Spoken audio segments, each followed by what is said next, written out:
Welcome again to Seremba Online School. I'm Mr. Sevuma Jime, teacher of economics. I'm handling price theory or the market concept.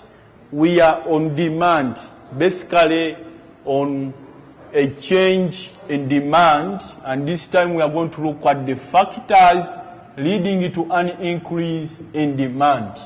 In our previous lesson, we looked at the definitions of the two concepts, a change in demand and a change in quantity demanded.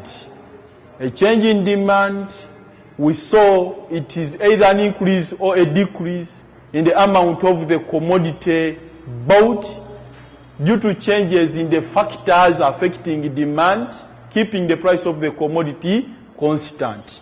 Now, we are looking, what are those factors? Price is constant, but we are seeing that quantity demanded or demand for the commodity is increasing or decreasing.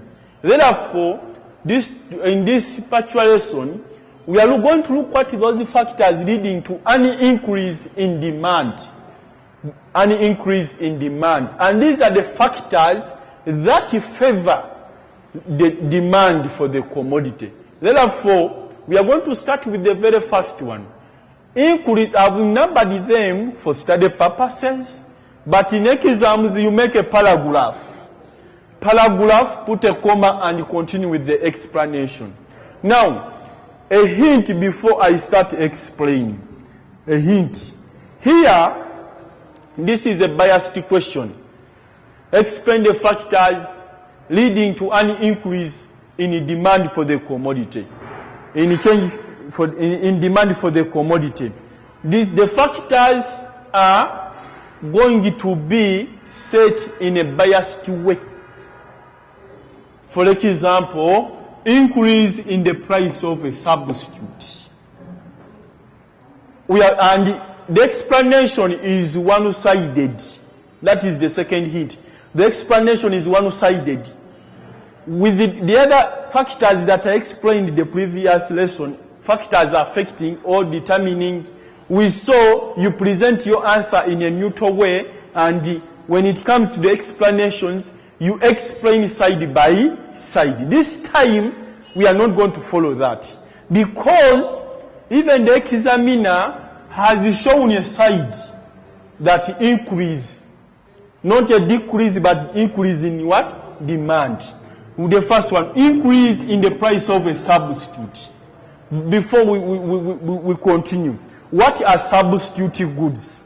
Are those that serve the same purpose. Substitute goods are those that serve the same purpose. For example, if I don't have Derident, I can use Colgate, because both of them serve the same purpose. Now, whenever the price for one substitute, say Derident. Say Derident.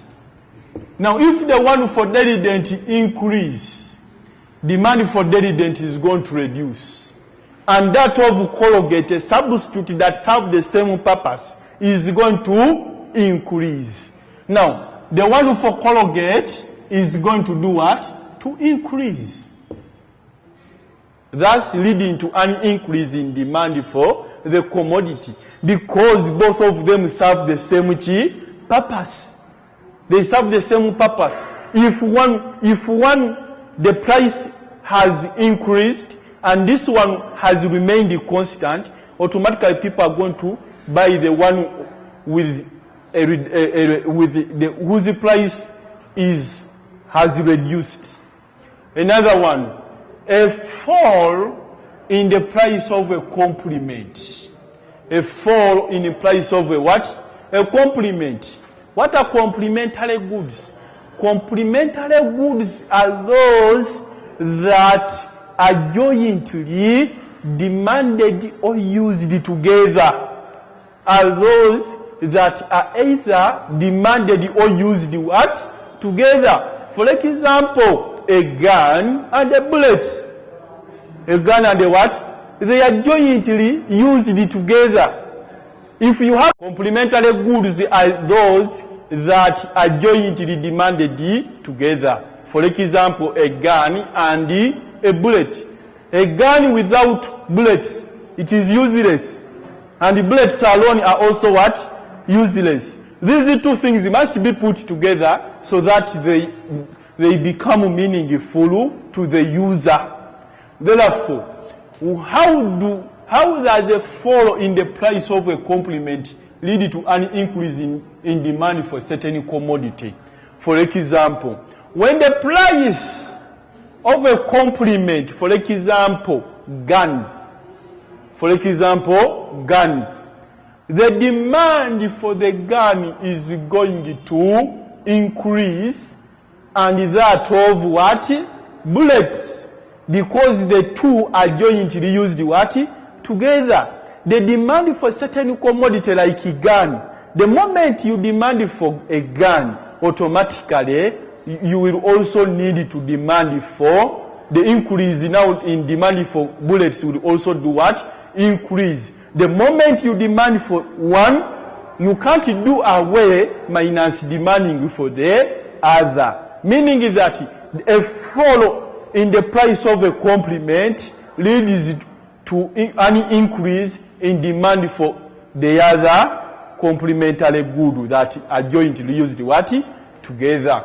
Another one is favorable change in taste and preferences. Favorable change in taste and what? Preferences. Whenever the taste and preferences for a certain on the side of the consumer, on a certain commodity, they are favorable.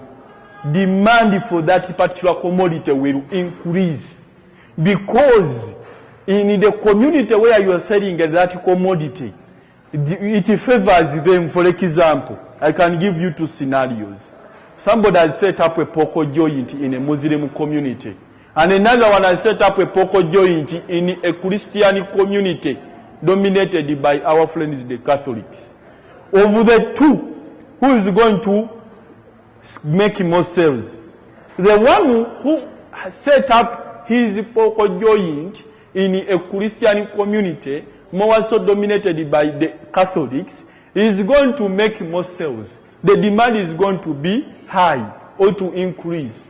And this one who set up a pork joint in a Muslim community is going to have less sales or nothing at all. Simply because he set up a business where the tastes and preferences for that particular commodity are unfavorable. They are unfavorable. It is a taboo in the Muslim community to set up a pork joint or to eat pork. Therefore, they will not buy. But in the Christian community, the taste and preferences are favoring. Therefore, there will be an increase in demand for pork the moment you set up where the people's tastes and preferences are favorable. Another one is the increase in the size of the population. Generally, why am I saying generally? You can have a population that is comprising of the low-income earners, and therefore their purchasing power is low, and their demand cannot what? Increase. But generally, the Baganda say okutwaliza ki awamu. Generally, whenever the population in any area increase, the people will demand because they will be wanting to buy some goods and services. The population in China, why people are interested in China? Because it is one country, one of the countries that have got a huge population size. The huge population size need to use some goods and services. Therefore, they need so much to use. By wanting so much to use, their demand is going to be high compared to a population size that is what? Small. Therefore, here, I remember I told you, our explanation is one-sided because it is not neutral. The examiner has already told us an increase in demand. Therefore, we talk about increase in demand alone. These are the explanations that I'm giving you about a decrease. We shall see how we shall use them. But we are talking about the increase in demand for a certain commodity. Another one is the favorable season of the commodity. The favorable season of the commodity.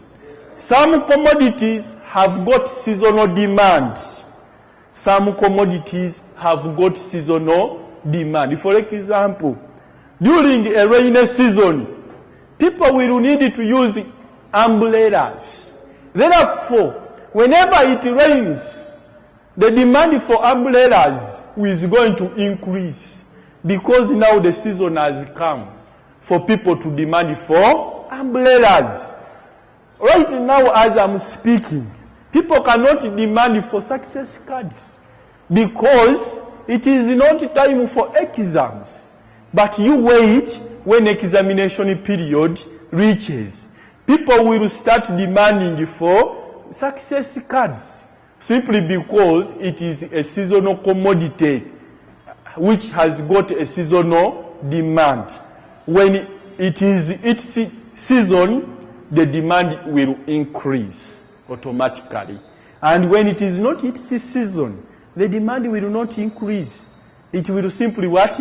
Decrease. But we are looking at one side, the positive side. We don't want to know because of increase. We don't want to know what happens to a decrease. For us, our aim is to show an increase in demand for the commodity. Another one are the favorable government policy, like subsidization.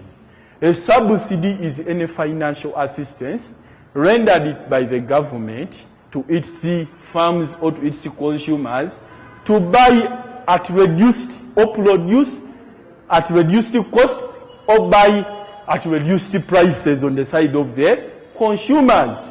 Therefore, consumers, whenever prices are low, from the low of demand we said, the higher the price, the lower the quantity demanded.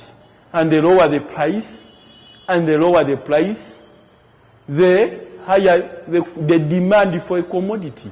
Therefore, whenever the government policy is favorable, like subsidization,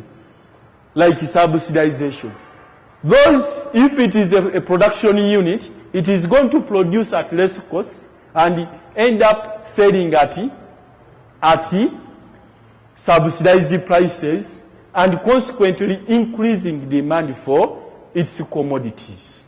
Next, increase the even distribution of income. How income is spread, how income is distributed throughout the economy. Does the income of the nation, is it evenly distributed or it is unevenly distributed? Now, if it is evenly distributed such that everybody has access to money, to holding money, people will have the purchasing power to buy goods and services because the income is evenly distributed throughout the entire economy. Therefore, demand will automatically increase simply because the purchasing power is evenly distributed. Suppose you have 100 people, let me assume, you have 100 people in the whole nation, and all those people have access to income. Nobody is unemployed, everybody is employed. Therefore, income is distributed. If it is evenly distributed, when it comes even to spending, they will be able to spend, thus increasing demand for the commodity. Remember, we are looking at one side increase in demand. Next is the increase in the disposable income. Now we've got a new term here that this is price theory. This is under price theory. You'll find this word under national income, disposable income. By definition, disposable income is what an individual remains with after all compulsory payments have been deducted. Is what an individual remains with after all the compulsory payments have been what? Deducted. Suppose Mr. Sebuma is earning 1 million. Mr. Sebuma, that is his gross pay. That is his gross pay before the deductions of the compulsory payments, like pay as you earn. Mr. Sebuma has to pay URA, a tax code, pay as you earn. Mr. Sebuma has to meet NSSF. A certain percentage has to be deducted on that gross income. Mr. Sebuma has to pay local service tax. Now, Mr. Sebuma, if those taxes are so high, Mr. Sebuma is going to remain with only 600. Now, the more you reduce Mr. Sebuma's income, even his purchasing power is going to be low. But the more you reduce on those compulsory payments, maybe he remains with maybe only 900. Out of 1 million, he remains with the net salary remains just 900,000. Mr. Sebuma will be able to increase his demand because the wallet is happy. The purchasing power has what? Increased. Next, increase in advertisement of the commodity. Some people don't demand for the commodity, not because they don't have money. They have the purchasing power, but they are not aware about the availability of a certain commodity on the market. And that's why firms take the initiative of advertising their products so that the consumers get to know, or they are made aware about the availability, the prices of a particular commodity. The more you advertise, you are simply telling the population that I'm available, please come. Those who have the money and they are in need of that particular commodity will come automatically to buy that particular commodity, thus increasing the demand for the commodity. That is all about the factors leading to an increase in demand. I beg to stop there. I remain Mr. Sebuma Jime, teacher of economics, Selemba Online School.